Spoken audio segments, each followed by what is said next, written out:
తిరిగి BCN news కి స్వాగతం. గ్రామీణ స్థాయి యువతకు అంతర్జాతీయ స్థాయి నాయకత్వ లక్షణాలు నేర్పించి మంచి భవిష్యత్తు పట్ల అవగాహన కల్పించే దిశగా సివైఎఫ్ గత 27 ఏళ్లుగా కృషి చేస్తుందని సివైఎఫ్ ఇంటర్నేషనల్ డైరెక్టర్ బీహెచ్వి మూతిరాజు తెలిపారు. సోమవారం కాకినాడ డి కన్వెన్షన్ హాల్లో సివైఎఫ్ రాష్ట్ర స్థాయి నాయకుల సదస్సు జిల్లా అధ్యక్షులు మాసా సుధీర్ సన్య ఆధ్వర్యంలో ఘనంగా నిర్వహించారు. ఈ కార్యక్రమానికి ముఖ్య అతిథిగా హాజరైన డైరెక్టర్ మూతిరాజు మాట్లాడుతూ చెడు మార్గంలో నడుస్తున్న యువతను సన్మార్గం వైపు మళ్లించేందుకు ఈ కార్యక్రమాలు నిర్వహిస్తున్నామని అన్నారు. అంతర్జాతీయంగా గుర్తింపు పొందిన సంస్థ వారిచే లండన్లో వరల్డ్ బుక్ ఆఫ్ రికార్డు కైవసం చేసుకుందన్నారు. మాదక ద్రవ్యాలకు బానిసలైన యువతకు సాంస్కృతిక ఆధ్యాత్మికంగా అవగాహన కల్పించేందుకు కాకినాడలో అక్టోబర్ 6, 7, 8 జరిగే సెల్ టు హెల్ కార్యక్రమానికి హాజరు కావాలని పిలుపునిచ్చారు. ఈ కార్యక్రమంలో కాపు జేఏసీ రాష్ట్ర convener Vasireddy Yesudasu, miracle engineering chairman brother David, Calvary ministries Paka John Ratan Singh, heavens ministries Kavuri ఉత్తేజ్తో పాటు జాతీయ, రాష్ట్రీయ, జిల్లా, మండల స్థాయి నాయకులు పాల్గొన్నారు.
ఎవరిని మనం పోల్చుకోవాల్సిన లేదు.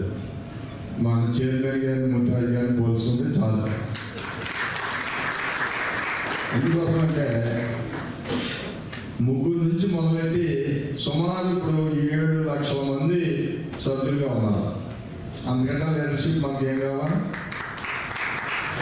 ఫస్ట్ ఆఫ్ ఆల్ మనం కష్టపడడానికి ఇష్టపడాలని అప్పుడే చెప్పాం.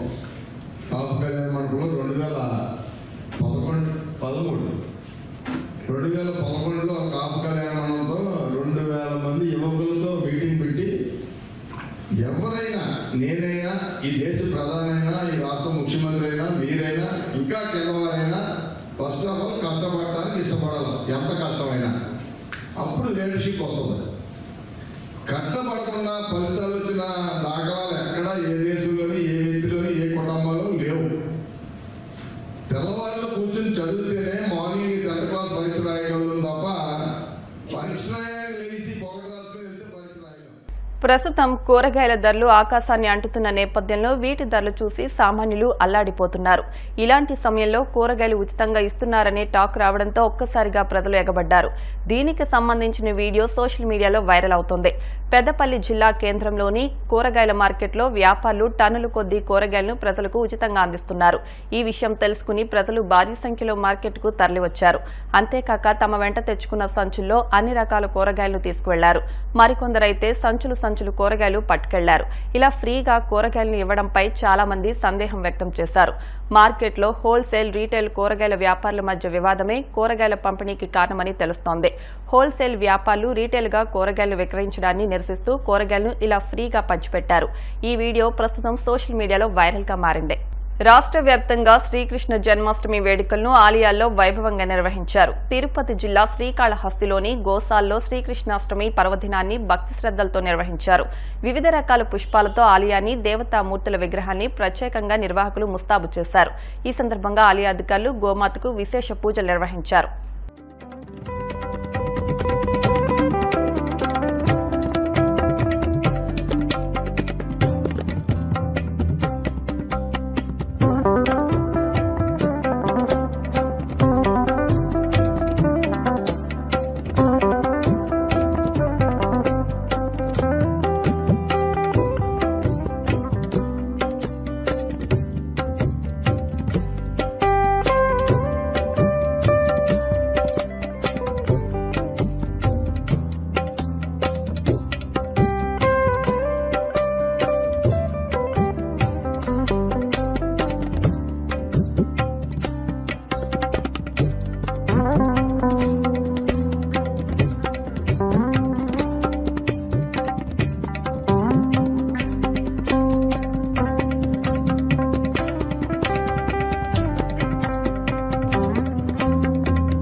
మంత్రాలయంలో నృత్య కళాకారులు సరికొత్త రికార్డును సృష్టించారు. ఒక్కరు కాదు, ఇద్దరు కాదు, ఏకంగా 350 మంది కళాకారులు ఒకే వేదికపై నిర్వహించిన నృత్య ప్రదర్శన ఆహుతులను అలరించింది. జాతీయ శాస్త్రీయ నృత్య అకాడమీ మంత్రాలయం ఆధ్వర్యంలో ఆదివారం ఈ నాట్య ప్రదర్శన నిర్వహించారు. కళాకారులు నృత్య ప్రదర్శన ఇచ్చేందుకు భారీగా తరలివచ్చారు. అంతర్జాతీయ బుక్ ఆఫ్ రికార్డ్ బృందం సమక్షంలో 15 నిమిషాలు శ్రీరామ గీతాలకు మైమర్పించేలా నాట్యం చేశారు. వార్తలు ముగించే ముందు ముఖ్యాంశాలు మరొకసారి. దేశ ఆర్థిక వ్యవస్థకు జీఎస్టీ ప్రధానమన్న central GST AP audit wing commissioner Anand Kumar. కొన్న ప్రతి వస్తువుకు బిల్లు తీసుకోవాలంటూ సూచన.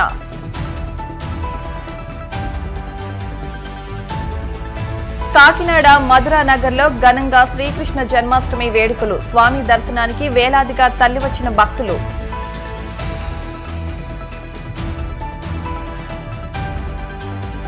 గ్రామీణ స్థాయి యువతకు నాయకత్వ లక్షణాలు అవసరం. యువత భవిష్యత్తు కోసం సివైఎఫ్ కృషి చేస్తోందన్న ఇంటర్నేషనల్ డైరెక్టర్ మూతిరాజు.